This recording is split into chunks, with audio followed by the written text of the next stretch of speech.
Most organizations at some point will go through a crisis. A senior executive launders money, a hurricane destroys a facility, or workers are hurt in a factory where safety standards were allowed to lag.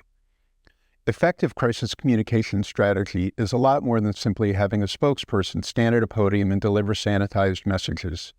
It is built through careful analysis of the situation, the people involved, the possible impact of the event, and many other factors. Let's begin by highlighting why handling crises effectively is important. It goes beyond avoiding the loss of customers. Adept strategy and execution can both minimize the potential damage of crisis and can improve the organization's reputation in 4 ways. First, it can improve the credibility of an entire organization and the people who work there and lead it.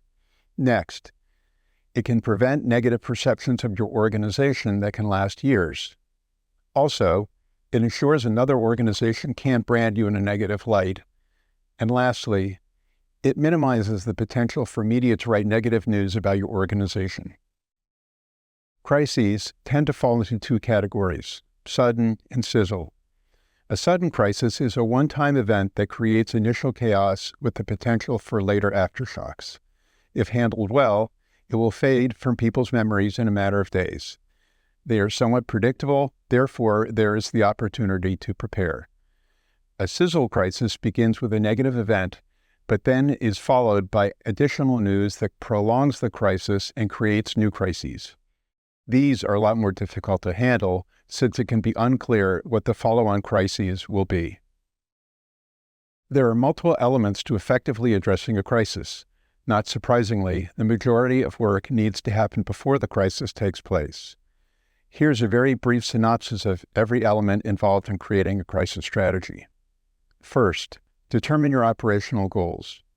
Beyond the obvious goal of ending the crisis quickly and avoiding a loss of sales, several additional goals to consider should include enabling key audiences to remember your organization handled the crisis well, enhancing your reputation by handling the crisis effectively, precluding competitors from poaching your customers, and encouraging healing among affected audiences. Next, identify key audiences. One easy way to think of the audiences involved in a crisis is to divide them into collaborators, allies, and customers. Collaborators are people or organizations that will support your organization during a crisis. They may be other companies in your industry, trade associations, employees' trade unions, or other entities. Allies are third-party experts not involved in the crisis but able to provide expert commentary to support your key messages.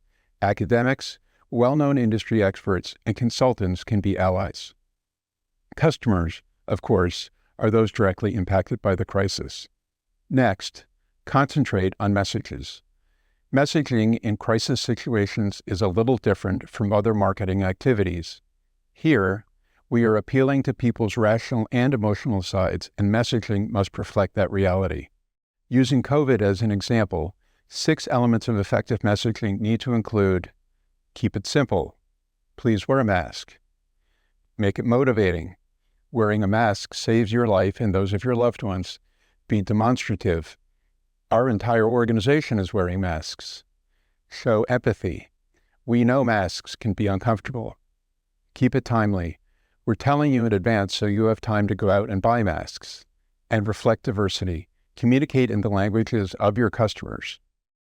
The next phase, build your crisis communications plan. Developing your crisis communications plan in advance creates the opportunity to identify the resources at your disposal and augment them as necessary. These resources typically fall into 4 categories: people, budget, technology, and institutional knowledge.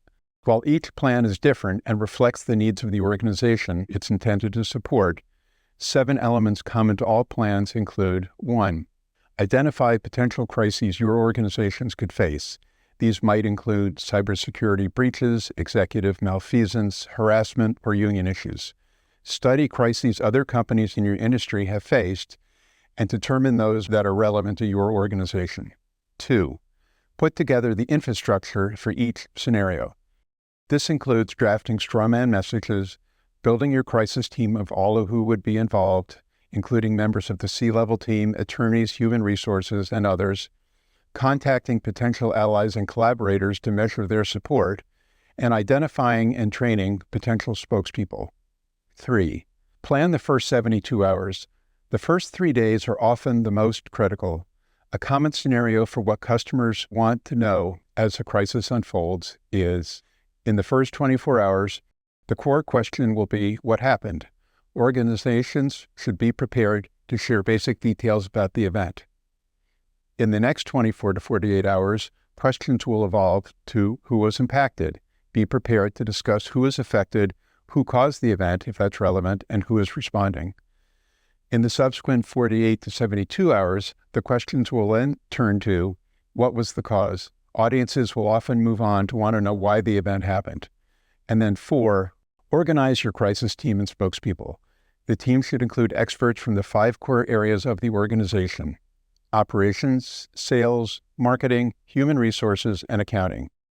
Create guidelines to manage the team. What triggers a crisis meeting? How often should the team meet?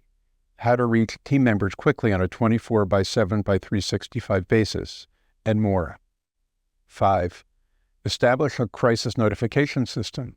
In addition to determining who the organization needs to contact in the event of a crisis, the crisis team must build a system for communicating with them via voice calls, texts, email, social media, and more.